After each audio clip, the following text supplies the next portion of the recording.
Hello student, very good morning. कैसे हैं बच्चे? I hope you are doing well. I am your chemistry teacher Y D sir. Welcome you again on the Y D chemistry classes. बच्चे, हमारा जो 11th class का topic चल रहा है वो टॉपिक है आपके पास केमिकल बॉन्डिंग, और इसके अंदर हम डिस्कस करेंगे वैलेंस बॉन्ड थ्योरी को। आज हम डिस्कस करेंगे, ठीक है। अगर हम बात करें तो केमिकल बॉन्डिंग आपके पास 10th class for NTSC point of view और 11th क्लास, और अगर हम कंपटीशन की बात करें, चाहे आप आईआईटी जेई और नेट की बात करें, तो उसके लिए बहुत ही ज़्यादा इंपॉर्टेंट आपका टॉपिक है, ठीक है। तो इस टॉपिक के अंदर हम बेसिकली कवर करेंगे आपके पास वैलेंस बॉन्ड थ्योरी को। हम यहाँ पर क्या करेंगे, कवर करेंगे। तो चलिए देरी ना करते हुए हम क्लास को सीधा स्टार्ट करते हैं। ओके, तो देखिए यहाँ पर मैं एक पार्ट आप बच्चों से कहना चाहूँगा कि वैलेंस बॉन्ड थ्योरी के अंदर हम कुछ टॉपिक्स को ऑलरेडी डिस्कस कर चुके हैं, ठीक है। तो उन टॉपिक्स को हमने वहाँ पर डिटेल के अंदर एक्सप्लेन नहीं किया था, उन पार्ट्स को हमने जस्ट सिंपली आपको बताया था, ठीक है।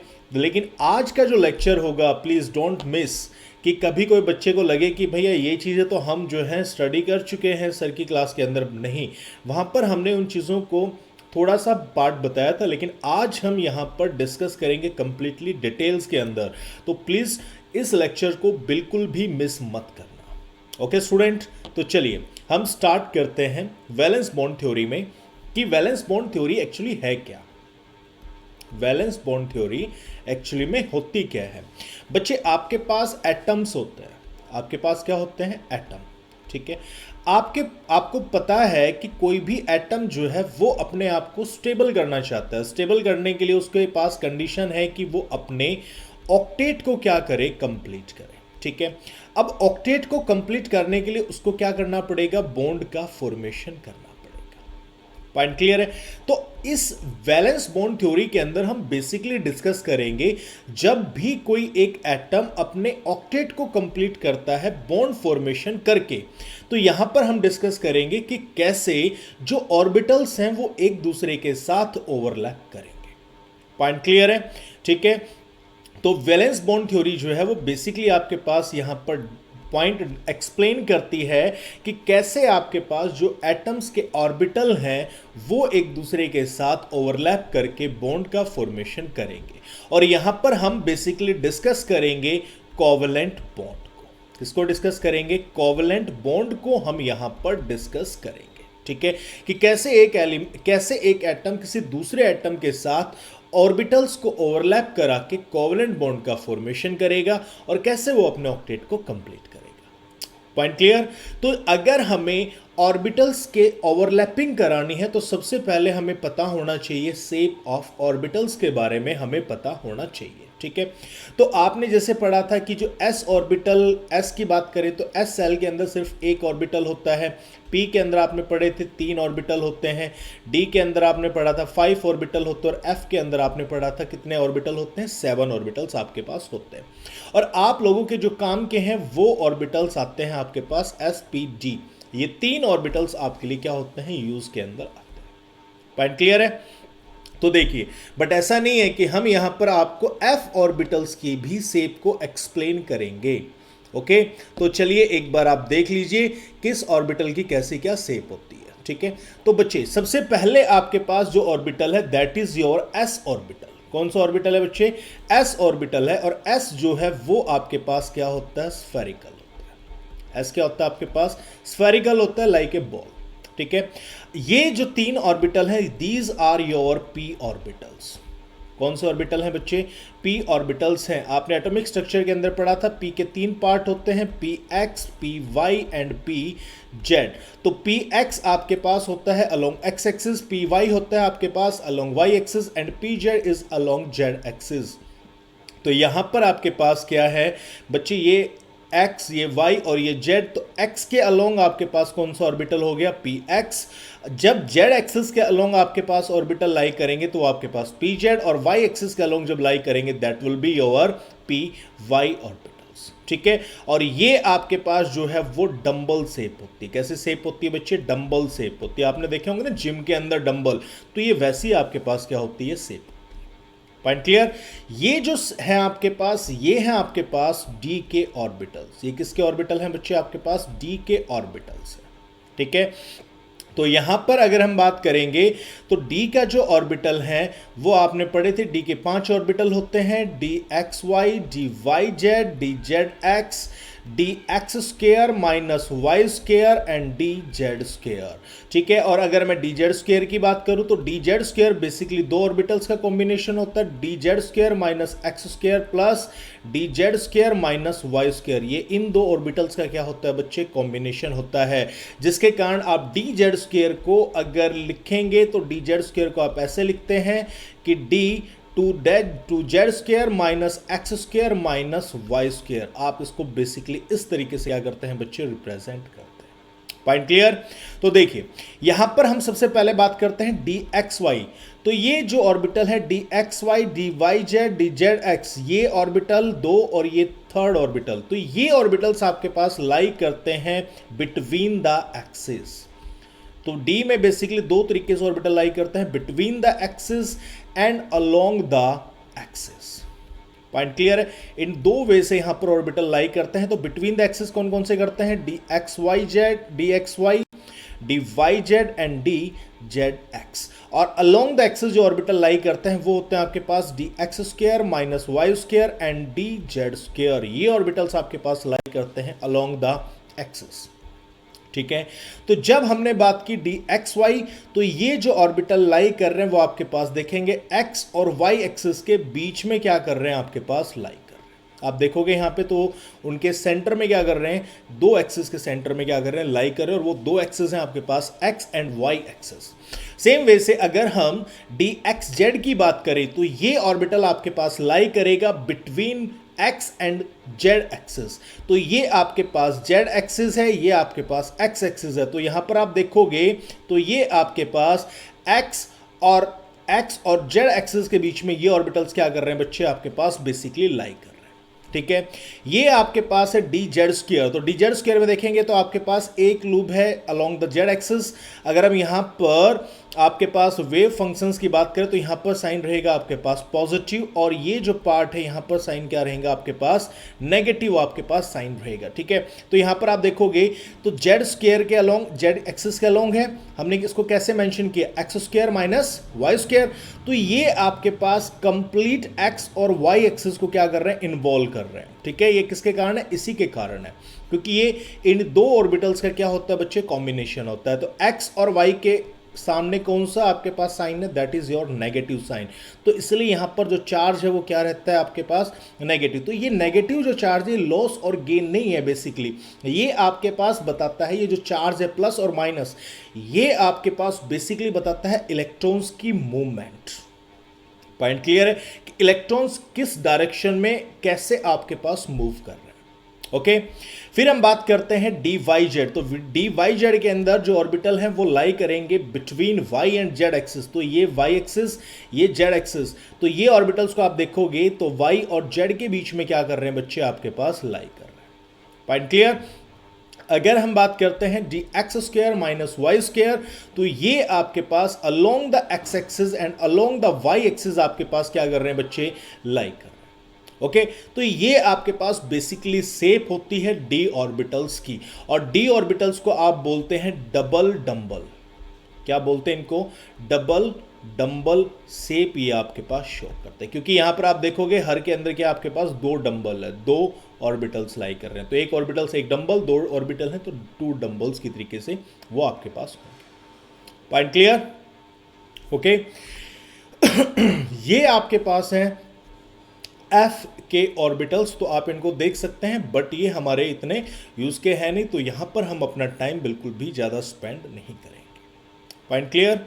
यस और नो? कमेंट के अंदर मुझे जरूर मेंशन करना। ओके, तो देखिए बच्चे, यहां पर अब हम पॉइंट को जो डिस्कस करते हैं, जो हमारे लिए बहुत इंपॉर्टेंट पॉइंट है। ठीक है, अब ये फिगर देख के काफ़ी बच्चों को समझ में आ गया होगा, क्योंकि इस पार्ट को हम क्या कर चुके हैं, पहले डिस्कस कर चुके हैं, बट यहाँ पर डिस्कस करना बहुत इंपॉर्टेंट है। यही पार्ट आपको वीबीटी ने क्या किया था बच्चे, एक्सप्लेन किया था। ठीक है, चलिए देखते हैं क्या है बच्चे। यहाँ पर आपके पास क्या है, ये दो एटम्स हैं। ठीक है, ये आपके पास दो एटम्स हैं। ठीक है, हमने कहा ये स्टार्टिंग में ये दो एटम्स यहाँ पर है इनफाइनाइट डायल्यूशन के ऊपर, सॉरी इनफाइनाइट डायल्यूशन मैंने गलत बोल दिया, इनफाइनाइट डिस्टेंस के ऊपर है। ठीक है, जब वो इनफाइनाइट डिस्टेंस के ऊपर है तो हम यहां पर कहेंगे कि उनके बीच में जो अट्रैक्शन है या रिपल्शन है वो ना के बराबर है, नेग्लिजिबल है। ठीक है, तो उस पॉइंट पर जो हमने एनर्जी थी उस एनर्जी को क्या कहा, that is zero. Point clear. अब क्या होगा, ये न्यूक्लियस, इस एटम का न्यूक्लियस इस एटम के इलेक्ट्रॉन को क्या करेगा, अपनी तरफ अट्रैक्ट करेगा। सेम वे से इस एटम का न्यूक्लियस इस एटम के इलेक्ट्रॉन्स को अपनी तरफ क्या करेगा, अट्रैक्ट करेगा। अट्रैक्ट करेगा तो इनके बीच की जो डिस्टेंस है वो डिस्टेंस क्या करना स्टार्ट करेगी बच्चे, डिक्रीज करना स्टार्ट करेगी, क्योंकि ये दोनों एटम एक दूसरे की तरफ अप्रोच करना क्या करेंगे बच्चे, स्टार्ट करेंगे। पॉइंट क्लियर है। तो यहां पर आप देखोगे तो ये आपके पास इंटर न्यूक्लियर डिस्टेंस है, मतलब इन एटम्स के बीच की डिस्टेंस, तो वो क्या कर रही है आपके पास, डिक्रीज कर रही है। वो क्या कर रही है आपके पास, डिक्रीज कर रही है। पॉइंट क्लियर है। तो जब यहां पर अट्रैक्शन स्टार्ट हुआ, क्या स्टार्ट हुआ बच्चे, अट्रैक्शन स्टार्ट हुआ तो एनर्जी क्या करने लगी आपके पास, डिक्रीज करने स्टार्ट हो। ठीक है, क्योंकि अट्रैक्शन हुआ तो वहां पर उनके बीच में बॉन्ड बनना स्टार्ट हुआ, और बॉन्ड बनना स्टार्ट होगा तो स्टेबिलिटी बढ़ेगी, और स्टेबिलिटी बढ़ने के कारण एनर्जी क्या करेगी आपके पास, डिक्रीज करना स्टार्ट होगी। Point clear. तो यहां पर आपके पास एनर्जी क्या कर रही है, डिक्रीज करना स्टार्ट कर रही है, और वो इस पॉइंट के ऊपर आपके पास पहुंच जाती है। ठीक है, अब इस पॉइंट के बाद भी अगर हम एटम्स को और नजदीक लेके आएंगे तो वहां पर क्या होगा, इस एटम का न्यूक्लियस इस एटम के न्यूक्लियस को रिपेल करेगा, और ये इलेक्ट्रॉन्स जो है इस एटम के, वो इस एटम के इलेक्ट्रॉन्स के साथ क्या करेंगे, रिपल्शन क्रिएट करेंगे, और रिपल्शन जब क्रिएट होगा तो वो एक दूसरे से क्या होंगे, दूर भागना स्टार्ट करना चाहेंगे। ठीक है, तो दूसरा फोर्स यहां पर काम करता है आपके पास, फोर्स ऑफ रिपल्शन। कौन सा फोर्स आपके पास काम करता है बेटे, फोर्स ऑफ रिपल्शन यहां पर काम करता है। ठीक है, और फोर्स ऑफ रिपल्शन के कारण जो एनर्जी है वो आपके पास क्या करेगी बच्चे, इंक्रीज करना स्टार्ट करेगी। ठीक है, तो जैसे हमने और डिस्टेंस को डिक्रीज किया तो एनर्जी क्या करने लगी आपके पास, राइज करने लगी। एनर्जी क्या करना स्टार्ट करेगी आपके पास, इंक्रीज करना स्टार्ट करेगी। Point clear. तो यहां पर जिस पॉइंट के ऊपर आपके पास मिनिमम एनर्जी है, इसका मतलब इस पॉइंट पर मैक्सिमम क्या है आपके पास, स्टेबिलिटी है। इस पॉइंट पर मैक्सिमम क्या है आपके पास, स्टेबिलिटी है। और जिस पॉइंट के ऊपर स्टेबिलिटी बच्चे मैक्सिमम होगी, उसका मतलब वहां पर आपके पास बॉन्ड का क्या हुआ है, फॉर्मेशन हुआ है। क्या हुआ है, बॉन्ड फॉर्मेशन। पॉइंट क्लियर है, क्योंकि आपने पढ़ा है कि कोई भी एटम जो है वो बॉन्ड फॉर्मेशन क्यों करता है, ताकि वो अपनी मैक्सिमम स्टेबिलिटी को क्या कर सके, गेन कर सके। ठीक है, तो ये जो पॉइंट है, ये मतलब इस पॉइंट से लेके ये पॉइंट को अगर हम ड्रा करें तो ये पॉइंट यहां पर आएगा, that is known as your bond length, जिसको क्या बोलेंगे आप, बॉन्ड लेंथ, या इसको आप बोल सकते हो inter nuclear distance. Point clear. और इस पॉइंट से लेके यहां तक जो एनर्जी डिक्रीज की है, that is known as your bond energy. इसको आप क्या बोलेंगे बच्चे, बॉन्ड एनर्जी आप इसको बोलेंगे। ठीक है, तो बॉन्ड फॉर्मेशन हो रहा है तो एनर्जी आपके पास डिक्रीज करेगी, तो साइन क्या आएगा, नेगेटिव। और अगर आपने सेम उसी बॉन्ड को ब्रेक करना है तो आपने उतनी ही अमाउंट ऑफ एनर्जी क्या करनी है, सप्लाई करनी है। पॉइंट क्लियर है।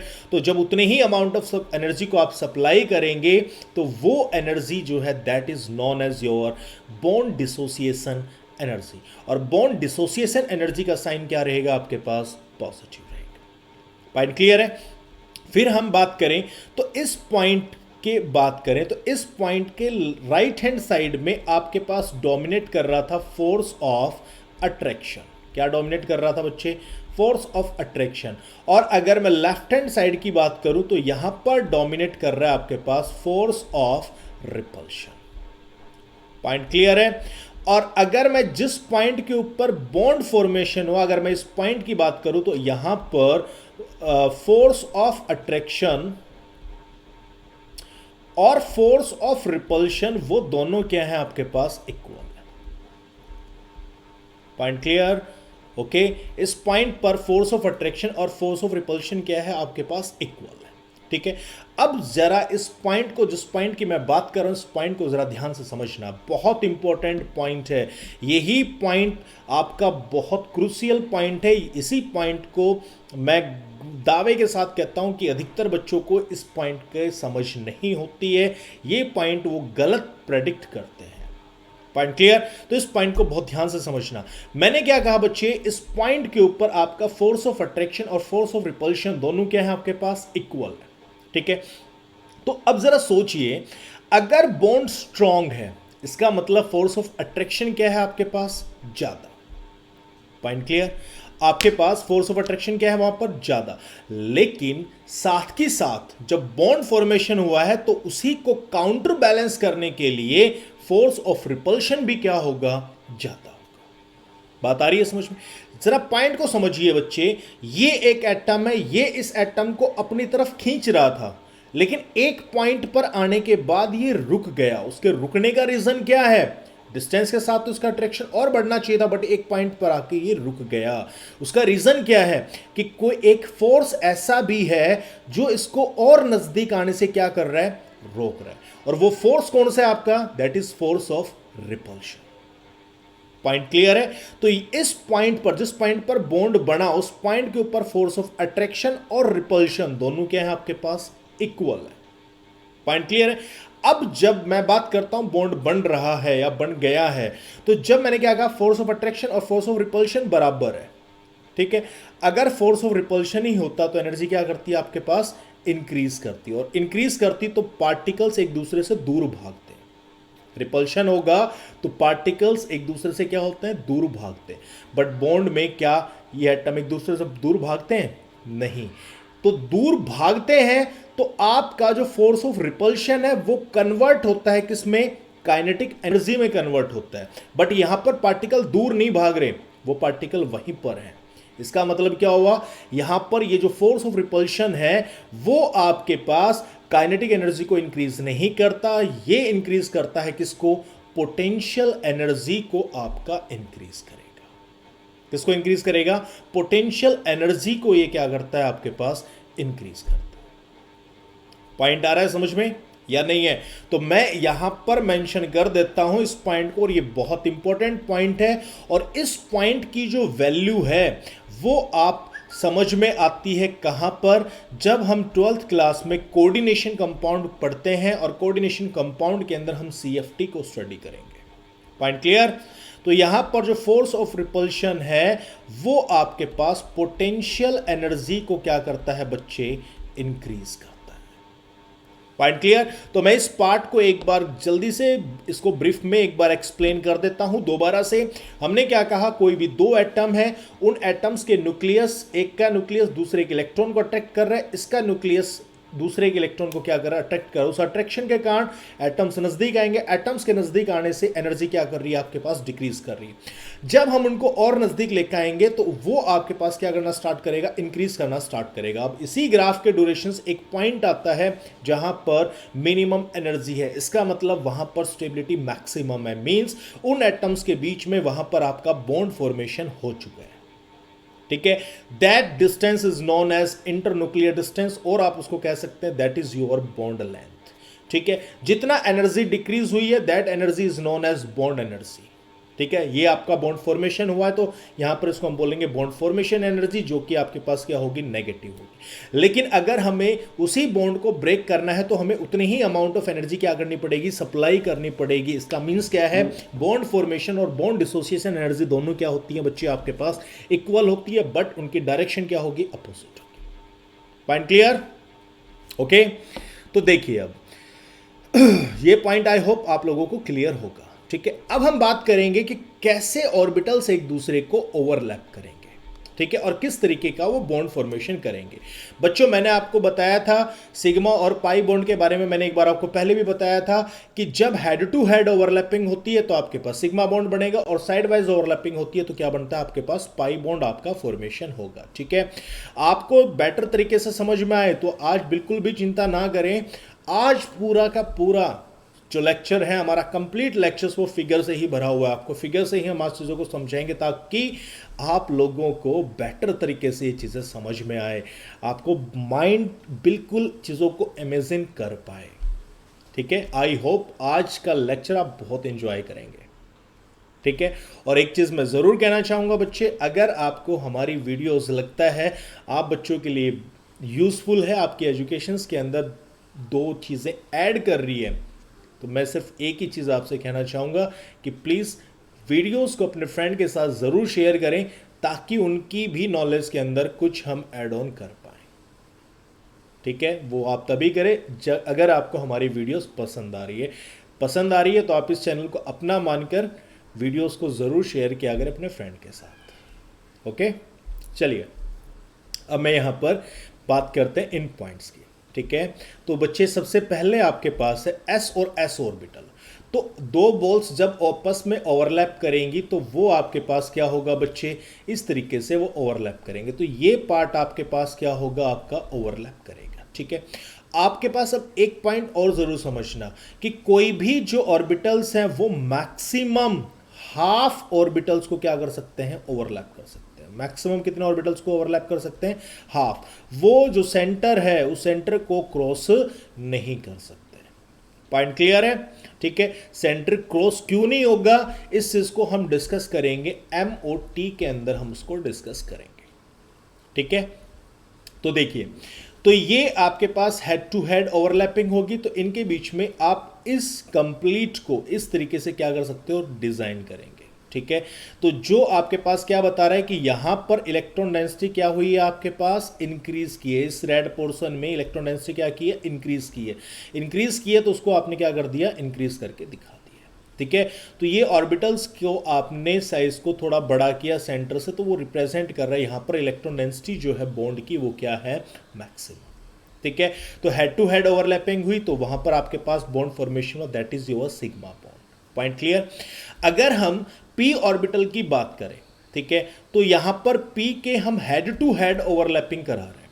ठीक है, अब मैं एक चीज यहां पर बिल्कुल क्लियर कर दूं आपको, जो आपको क्लियर होनी चाहिए। ये जो p ऑर्बिटल होगा बच्चे, ये आपके पास pz ऑर्बिटल होगा। ये कौन सा ऑर्बिटल होगा, pz ऑर्बिटल होगा। ठीक है, अब मैं यहां पर मैं किसी का नाम नहीं लेना चाहूंगा, ठीक है, बट मैं एक वीडियो देख रहा था, काफ़ी फेमस टीचर हैं यूट्यूब के। ठीक है, काफ़ी लाखों में उनकी फैन फॉलोइंग है। ठीक है, तो उनका ये कहना था कि भाई साहब ये जो आपके पास जो PZ है, आप इसको PZ की बजाय आप PX भी मान सकते हो, PY भी मान सकते हो।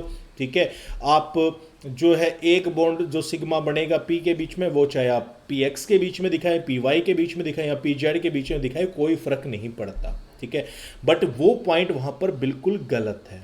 ठीक है, क्यों गलत है बेटे, मैंने आपको पहले भी बताया था कि जब एटम्स की बात आई तो वहां पर प्रिंसिपल एक्सिस जो कंसीडर की गई थी, वो प्रिंसिपल एक्सिस कंसीडर की थी आपके पास जेड एक्सिस। पॉइंट क्लियर है? तो जेड एक्सिस जो है वो आपके पास प्रिंसिपल एक्सिस है। Point clear? तो प्रिंसिपल एक्सिस के अलोंग जो बॉन्ड बनेगा that is your PZ orbital होंगे, और PZ जब ओवरलैप करेंगे तो हेड टू हेड ओवरलैपिंग होगी, तो वहां पर आपके पास सिग्मा बॉन्ड बनेगा।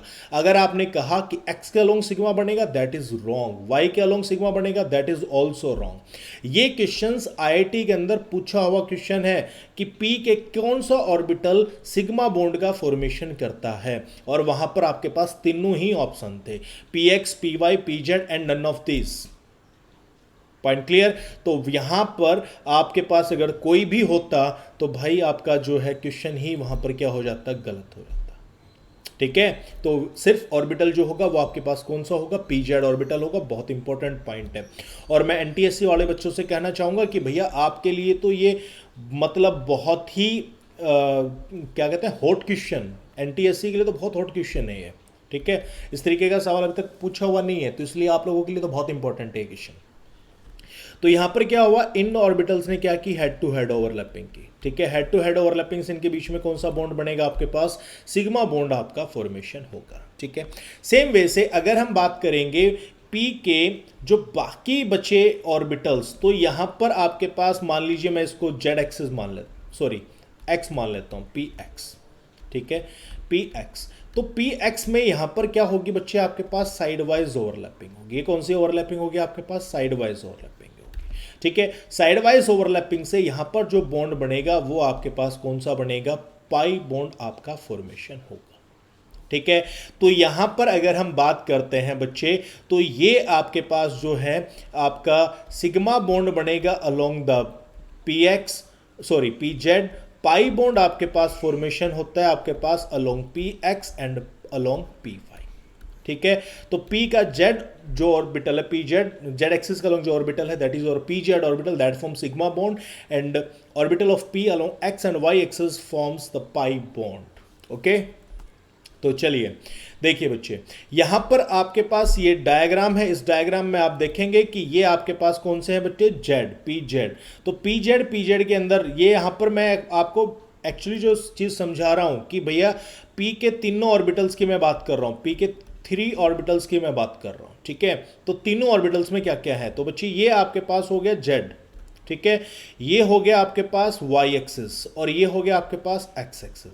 सेम वे से ये जेड एक्सिस, ये आपके पास वाई एक्सिस और ये आपके पास क्या है, एक्स एक्सिस। ठीक है। तो पी जेड के अलोंग ही ओवरलैप करेगी क्योंकि जेड एक्सिस के अलोंग ओवरलैप करेगी। सेम वे से वाई के अलोंग ओवरलैप करेगा। तो ये साइड वाइज ओवरलैपिंग है, साइड वाइज ओवरलैपिंग होगी तो यहां पर कौन सा बॉन्ड बनेगा, पाई बॉन्ड। ये आपके पास हेड टू हेड है तो यहां पर कौन सा बनेगा, सिग्मा।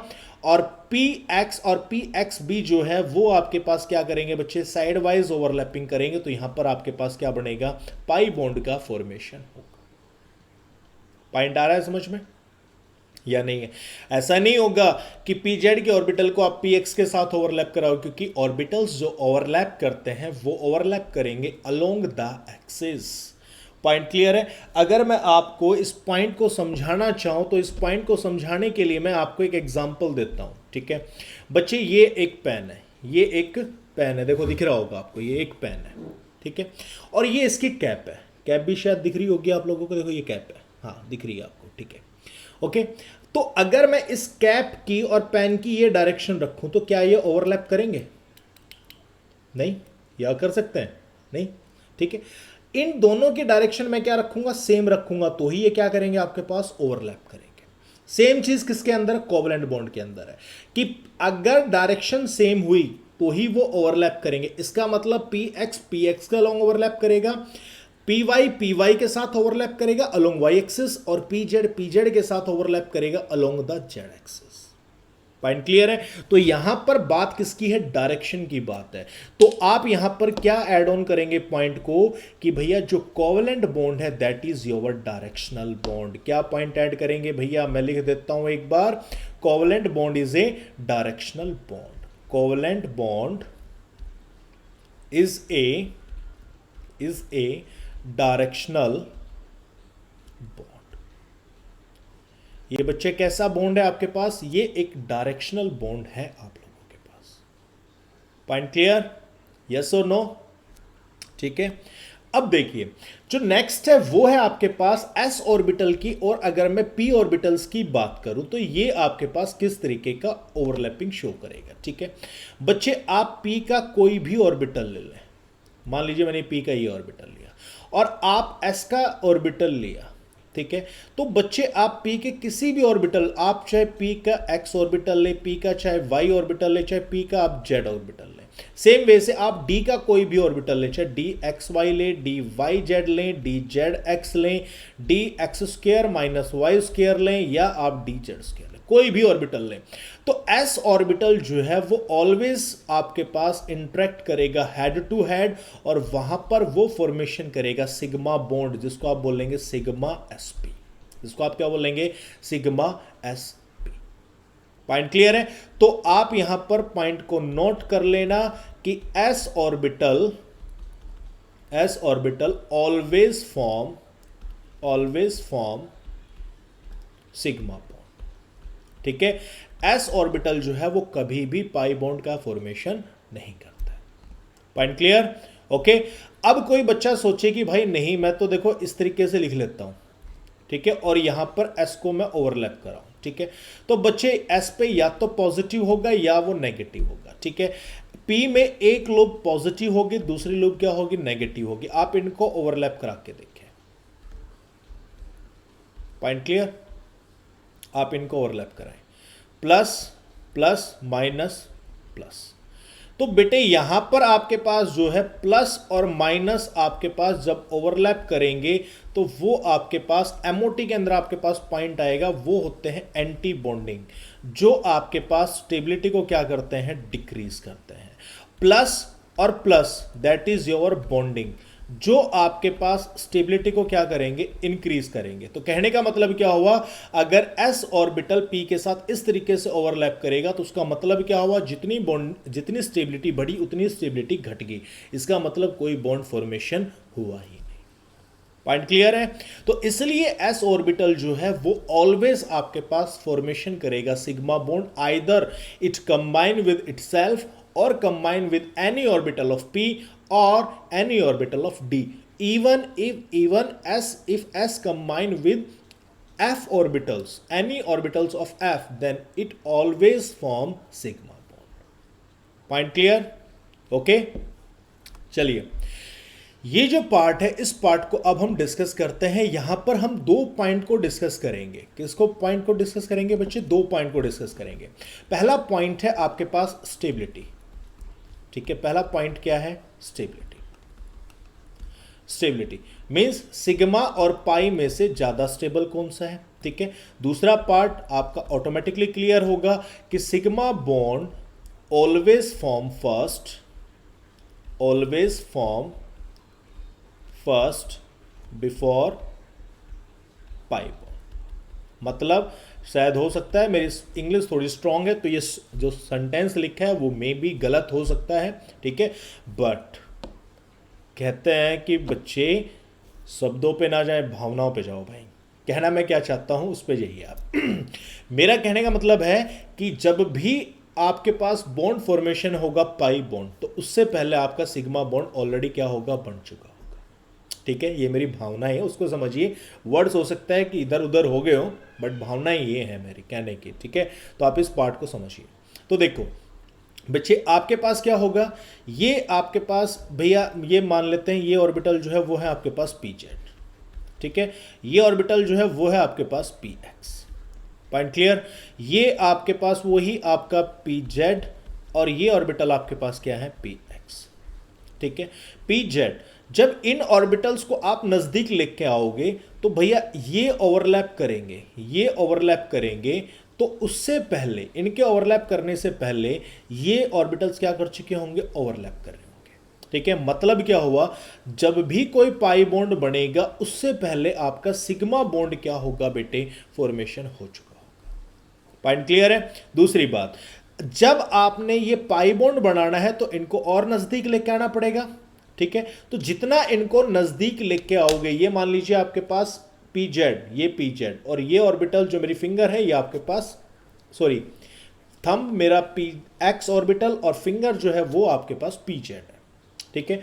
तो जब आपको इनको ओवरलैप कराना है तो नजदीक लेके आना पड़ेगा। नजदीक लेके आओगे तो आप जितना नजदीक लेके आओगे इनको ओवरलैपिंग के लिए, उतना ही जो पी जेड ऑर्बिटल है वो एक दूसरे के साथ क्या करते जाएंगे, ओवरलैप करते हुए जाएंगे।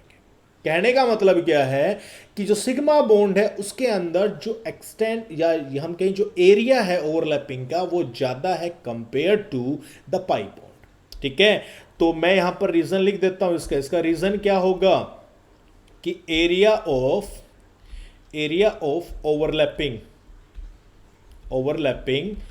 In sigma bond is greater than pi bond, ठीक है। और अगर area of overlapping sigma bond में ज्यादा है कंपेयर टू पाई बॉन्ड, तो उसका मतलब क्या हो गया कि सिग्मा बॉन्ड आपका स्ट्रांग होगा कंपेयर टू पाई बॉन्ड, क्योंकि जितना एरिया ज्यादा होगा, जितना ज्यादा वो ओवरलैप करेगा, ठीक है, तो उतना ही आपके पास इलेक्ट्रॉन डेंसिटी बढ़ेगी। और जबकि पाई के अंदर इलेक्ट्रॉन डेंसिटी क्या होगी, आपके पास कम होगी। और इलेक्ट्रॉन डेंसिटी जितनी ज्यादा होगी बॉन्ड उतना ही ज्यादा क्या होगा, स्ट्रांग होगा। तो यहां पर इस पॉइंट को भी नोट कर लेना, ठीक है। हायर द इलेक्ट्रॉन डेंसिटी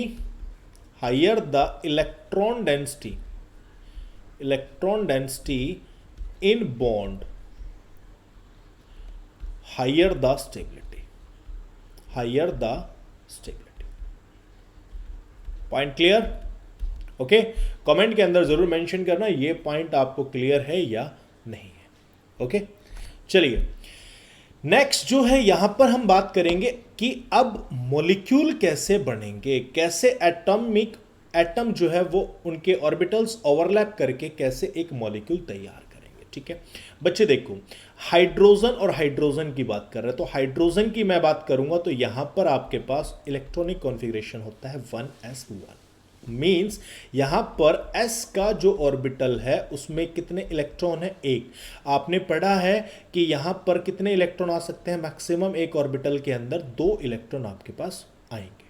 ठीक है, और हाइड्रोजन डुप्लेट कंप्लीट करता है, मींस इसको एक ऑर्बिटल एक और इलेक्ट्रॉन लेने के लिए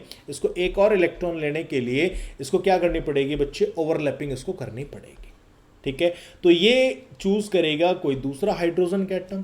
ठीक है, तो यहां पर क्या हुआ, s के पास एक ऑर्बिटल और इस s के पास एक ऑर्बिटल, इन्होंने एक एक इलेक्ट्रॉन अपना म्यूचुअल शेयरिंग किया, जिससे कितने हो गए, 2 इलेक्ट्रॉन। और ये 2 इलेक्ट्रॉन जो है इन दोनों में इक्वली क्या होंगे, कंट्रीब्यूट होंगे, जिसके कारण ये दोनों हाइड्रोजन क्या हो गए आपके पास, स्टेबल हो गए। Point clear. सेम वे से ये एग्जांपल है HF का। ठीक है, तो हाइड्रोजन का हमने बताया कॉन्फ़िगरेशन 1s1, तो यहां पर आपके पास एक आपका वैकेंट है, एक आपके इलेक्ट्रॉन की रिक्वायरमेंट है। ठीक है, अगर मैं फ्लोरीन की बात करूं तो फ्लोरीन का कॉन्फ़िगरेशन होता है 2s2 2p5। मींस मैं इसके p ऑर्बिटल की बात करूंगा तो p में 5 इलेक्ट्रॉन है, तो भैया आप यहां पर 5 इलेक्ट्रॉन भर दीजिए। मींस यहां पर इसका एक ऑर्बिटल क्या है आपका, खाली है।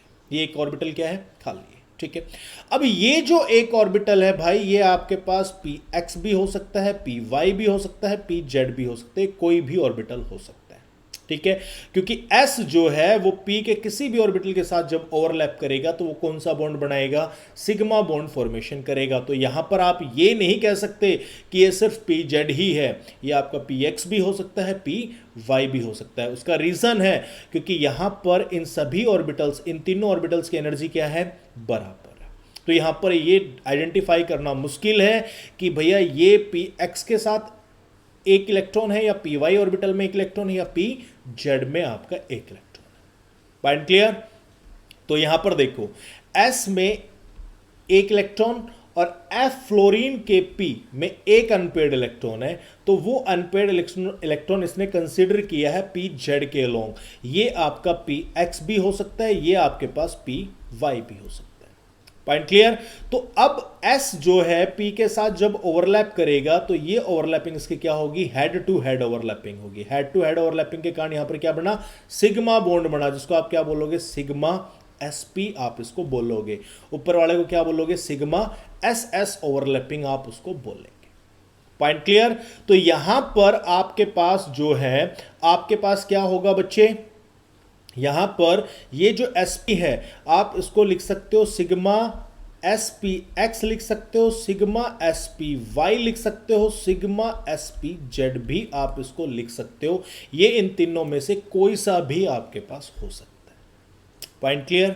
ओके, अब देखिए नेक्स्ट केस की मैं बात करता हूं। तो यहां पर हम एक फ्लोरीन की दूसरी फ्लोरीन के साथ ओवरलैपिंग करा रहे हैं। तो ये जो फ्लोरीन है इसका कॉन्फ़िगरेशन लिखें भाई, तो आपने अभी जस्ट लिखा है ये एक अनपेड इलेक्ट्रॉन है।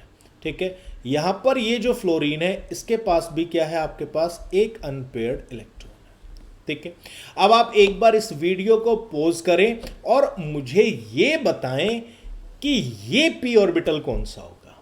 कमेंट के अंदर जरूर मेंशन करना है, आप लोगों का पता तो चले कि कितने चीजों का आप गेन कर रहे हैं। ठीक है, आपका जो क्वेश्चन है वो ये है कि यहां पर कौन सा p ऑर्बिटल है जो इन्वॉल्व करेगा। तो अपनी वीडियोस को पॉज करें और मुझे जवाब दें। ठीक है, चलिए देखो यहां पर बच्चे अगर मैं बात करूं तो जैसे मैंने लास्ट केस में बताया कि भैया ये p का कोई भी ऑर्बिटल हो सकता है, लाइक px हो सकता है, py हो सकता है, pz हो सकता है। क्या इस केस में भी ऐसा है? देखो बच्चे यहां पर अगर इसका px है तो इसका भी px होगा, और px अगर ओवरलैप करेंगे तो कौन सा बॉन्ड बनेगा, पाई। ठीक है, यहां पर अगर ये py है तो इसका भी py होगा, तो py जब ओवरलैप करेंगे तो भी कौन सा बॉन्ड बनेगा, पाई। अगर इसका ये pz ऑर्बिटल है तो इसका भी pz ऑर्बिटल होगा, तो pz ऑर्बिटल ओवरलैप करके कौन सा बॉन्ड बनाएंगे, सिग्मा बॉन्ड आपके पास बनाएंगे। ठीक है, अब इस पॉइंट को बहुत ध्यान से समझना, यही पॉइंट है आपका समझने का। ठीक है बच्चा, देखो जैसे मैंने लास्ट के अंदर बताया कि जब भी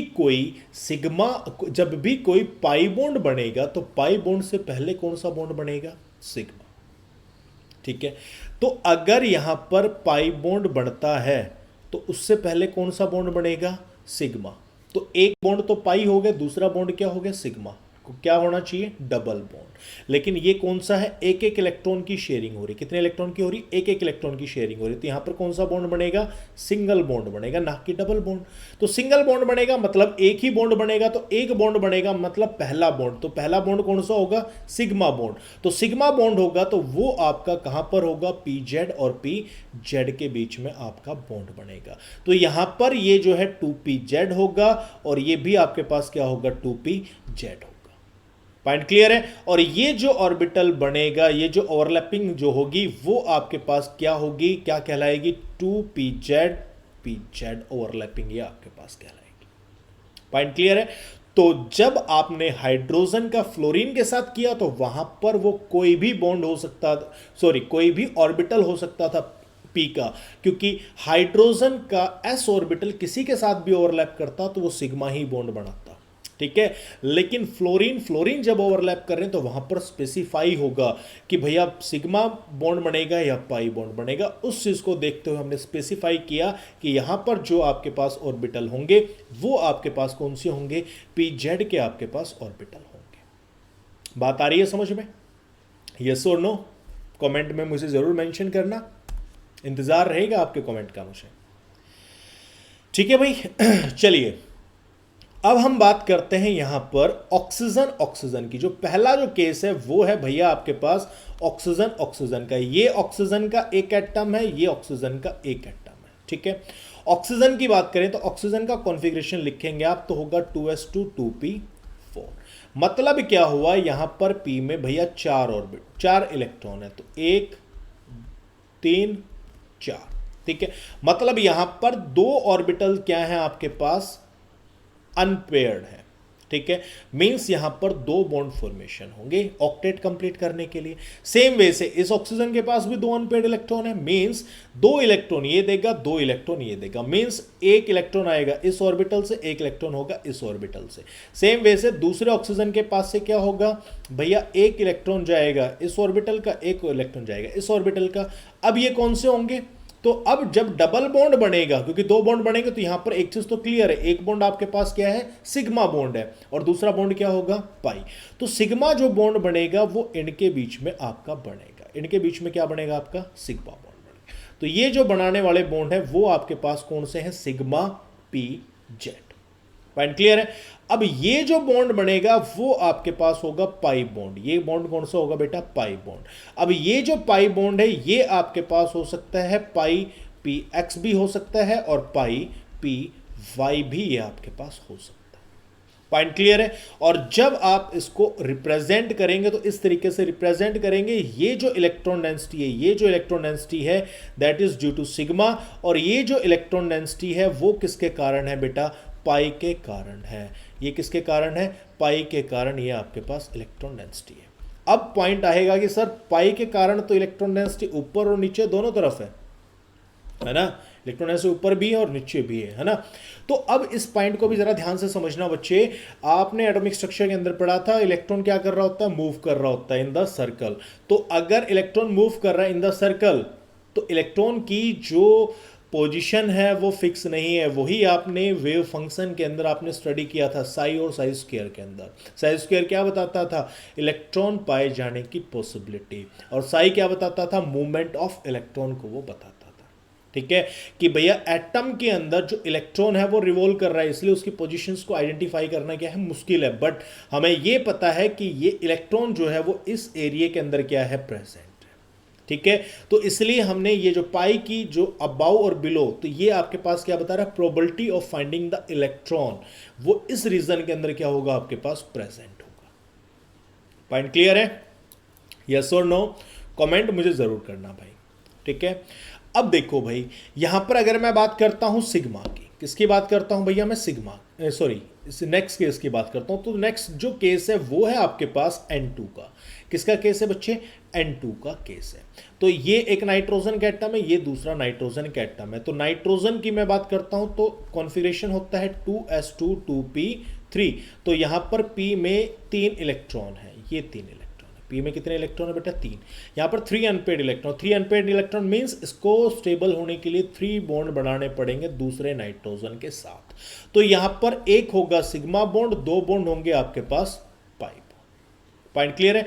तो ये हेड टू हेड ओवरलैपिंग से बनेगा आपके पास सिग्मा बॉन्ड। ये कौन सा बॉन्ड बनेगा, sigma, that is your sigma 2pz। ये आपका सिग्मा है, ठीक है। ये इलेक्ट्रॉन डेंसिटी सिग्मा की है। यहां पर ये जो x मान लो इस एक्सिस को, तो ये px और px के बीच में ये जो बॉन्ड है ये आपके पास क्या होगा बेटे, साइड वाइज ओवरलैपिंग। ये आपके पास क्या होगा, पाई py बॉन्ड होगा। ये आपकी मैं y एक्सिस मान रहा हूं, तो इनके बीच का जो बॉन्ड होगा ये बॉन्ड, ये आपकी साइड वाइज ओवरलैपिंग है। साइड वाइज ओवरलैपिंग से ये जो बॉन्ड बनेगा that is your pi bond, जिसको आप क्या बोलेंगे, पाई px आपका बॉन्ड होगा। पॉइंट क्लियर है। तो ये आपके पास क्या है, पाई बॉन्ड है, और ये आपके क्या है, सिग्मा बॉन्ड आपके पास है, ठीक है। तो जो नाइट्रोजन में जो ट्रिपल बॉन्ड है उसमें क्या होगा, बेसिकली एक सिग्मा होगा और 2 पाई होंगे, ठीक है। ऑक्सीजन में क्या बना बच्चे, आपके पास डबल बॉन्ड, जिसमें एक सिग्मा होगा और एक आपका पाई बॉन्ड, ठीक है। तो सिग्मा आपका क्लियर है, वो किसके साथ होगा, पाई में चॉइस है, वो किसके साथ आपका फॉर्मेशन करेगा। पॉइंट क्लियर, यस और नो। जल्दी से मेरे को एक बार कमेंट ज़रूर करें कि भैया आपको यहाँ तक का पार्ट क्लियर है, या किसी बच्चे की कोई प्रॉब्लम है, उस पार्ट को ज़रूर मेरे से शेयर करें। आई होप आप लोगों को इतना समझ में आ गया होगा, ठीक है। फिर भी किसी बच्चे का कोई डाउट रहता है तो आप मुझे कमेंट बॉक्स में अपना मैसेज छोड़ सकते हैं, मैं पूरी कोशिश करूँगा आपके मैसेज का जवाब देने की। ओके बच्चे, तो चलिए इतने पार्ट को ज़रूर स्टडी करना, बहुत इंपॉर्टेंट है आप लोगों के लिए। नींद भी आ रही है मुझे फ़िलहाल, क्योंकि रात काफ़ी टाइम हो चुका है। रात को मैं रिकॉर्डिंग कर रहा हूँ ताकि आप लोगों को कल ये वीडियो मिल सके। वीडियो पसंद आ रही है तो प्लीज़ अपने फ्रेंड्स के साथ शेयर करें। मैं नहीं कहता आपसे कि सब्सक्राइब करें चैनल्स को। आपको पसंद आती है वीडियो हमारी, आपको लगता है कि आपकी नॉलेज में कुछ हम ऐड ऑन कर रहे हैं, तो प्लीज़ वीडियो को आगे ज़रूर शेयर करें अपने फ्रेंड्स के साथ, ताकि मैक्सिमम स्टूडेंट हमारी वीडियो से बेनिफिट उठा पाए। चलिए, thank you very much, have a nice day. पढ़ते रहना बच्चे। Okay, bye, take care.